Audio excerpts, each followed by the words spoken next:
My name is Joe Cassidy. I'm Assistant Vice President for Economic Development and Dean for Continuing Education at College of DuPage. I'm also Board Chair and President for Innovation DuPage, which is a new business incubator and accelerator headquartered in downtown Glen Ellen. Well, College of DuPage is the largest community college in Illinois. We have some 9 degree programs, 170 certificates in over 50 program areas. But we're also a major hub for arts and culture, and then we're an economic development engine, which has given birth to the business incubator known as Innovation DuPage. The biggest challenge in my current role is working at a large, comprehensive institution and trying to meet the many needs of our million-plus residents. And so I think that frequently entails listening to the different stakeholders and finding where they have common ground, where their mission aligns, and in the case of Innovation DuPage, bringing them together around a common purpose, economic development. Well, I've changed my strategy and management styles, I think, in that one critical thing I've realized is that timing is everything. And so in 2012, when we were looking to launch Innovation DuPage, it wasn't yet time. 1871 in Chicago was just getting started, and as frustrating as it wasn't time. In 2016, we had the right leadership on campus and throughout the region to support this initiative. So I think a big part of the lesson has been recognizing when an idea is ripe, what's the right time, and not trying to force it. So in terms of leveraging the skills of our executive team, first off, I don't like jargon, but I continually call us a leadership team. We're not executives, we're leaders. And I emphasize that.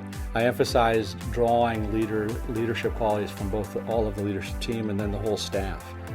So I think it's about recognizing the group intelligence and counting on each member to bring something to the table that I won't see or know, or that another manager won't see or know. So it's really about creating an environment where people feel safe to share their opinions, where they can take some risks, and then just really counting on that group intelligence.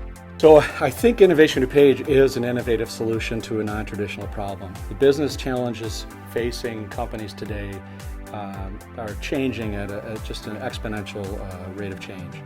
And so Innovation DuPage looks for a non-traditional solution by bringing together over 24 organizations from academia, from industry, the 2 national laboratories.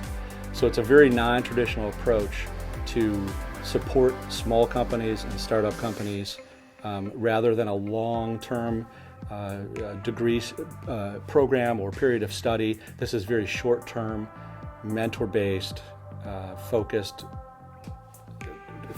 learning and resource access for startups to succeed.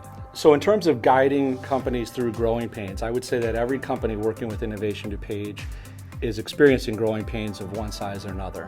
Whether they're a startup or they're a mature company, they're stuck. They're not quite sure how to grow and how to proceed. I think our first message is don't do it alone. Reach out to a group like Innovation DuPage, reach out to universities, find people who've been there before, network with other entrepreneurs, take advantage of every resource available to you, identify your skill and knowledge gaps. So again, don't do it alone, do it in a community and partnership, and that will help you develop the systems and processes to get through that growth period.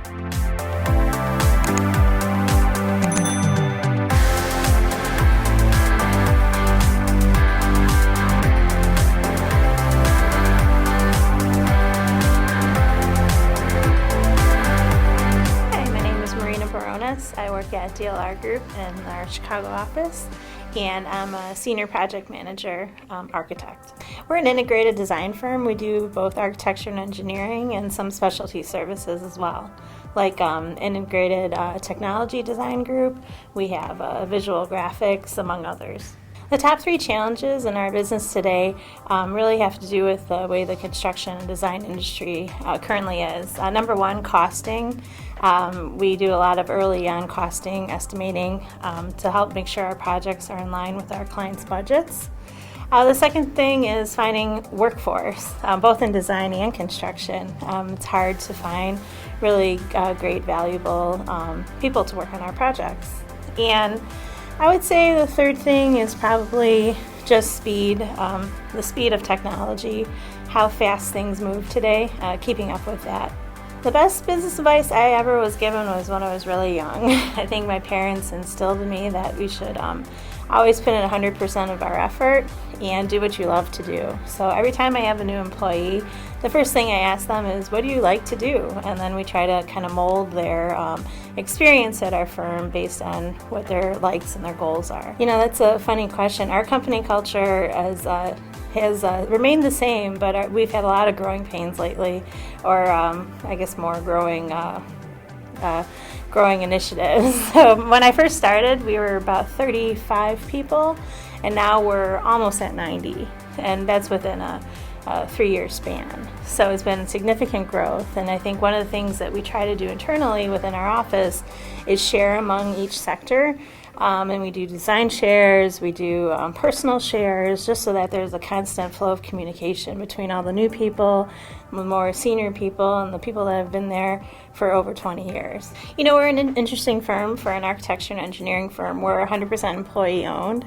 So I think the person who has the most stock in our company is actually an admin assistant.